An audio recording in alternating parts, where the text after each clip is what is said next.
নানা অব্যবস্থাপনায় চলছে Mymensingh medical college হাসপাতালের সেবা কার্যক্রম। পরীক্ষা নিরীক্ষা থেকে শুরু করে সবকিছুতেই অব্যবস্থাপনা। এ নিয়ে বিপাকে রয়েছেন রোগীরা। এসব বিষয়ে ক্যামেরার সামনে কথা বলতে চাননি হাসপাতাল কর্তৃপক্ষ। ময়মনসিংহ প্রতিনিধি মোজাম্মেল খোকনের তথ্যচিত্রই জানাচ্ছেন নাদিরা সুলতানা।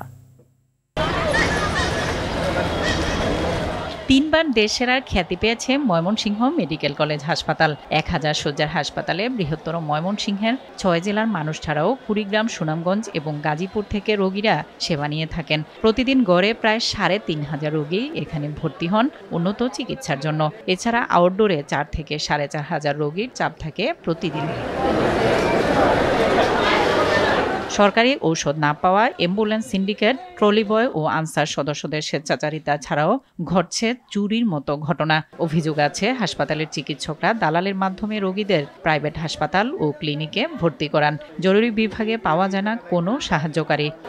মনে করেন 200-300 টাকা বকশিস দিতে হবে, ড্রেসিং করে অপারেশন নিতে হলে খালি বকশিস দিতে হবে, সব জায়গায় খালি বকশিস দিতে হবে। আমার আম্মা ওনার সিচুয়েশন অত্যন্ত ক্রিটিক্যাল।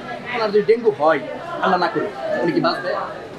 আমি ডেঙ্গু ঝুঁকিতে, আমাকে কালকে মশা কামড়াচ্ছে এবং আমি এইখানে তারা কাজ করতে হয়, এইখানে আমাকে মশা কামড়াচ্ছে। ওই মশাটা তো ডেঙ্গু জীবাণু বহনকারী মশা হইতে পারে। তাহলে আমি তো মনে করি এটা স্বাস্থ্য বিভাগের একটা বিরাট অব্যবস্থা, যে একটা ক্রিটিক্যাল ওয়ার্ডের মধ্যে এইভাবে একটা ডেঙ্গু রোগে ঢুকায় যায়। তার জন্য তাকে আলাদা ইউনিট করা যেত। আমরা তো রোগী নিয়ে ব্যস্ত, মোবাইলটা রাখছে মাত্র 10 মিনিট হয়নি, মোবাইলটা নিয়ে গেছে এই ওয়ার্ডের ভিতর থেকে।